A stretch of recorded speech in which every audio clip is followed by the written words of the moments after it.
Hello everybody! For today's video mga kabyokonaras, ang Nikki Di Mura ng Philippines, inampaso silang lahat.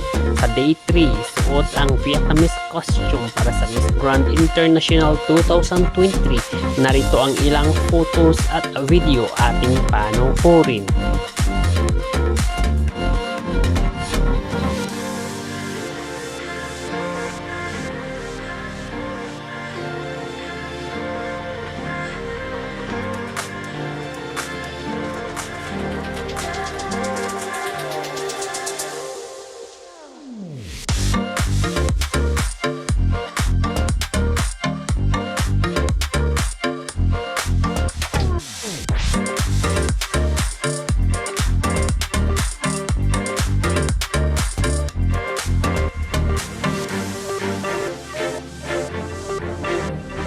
Mga Byokoneras, don't forget to hit the notification bell para updated kayo lagi sa aming mga bagong videos.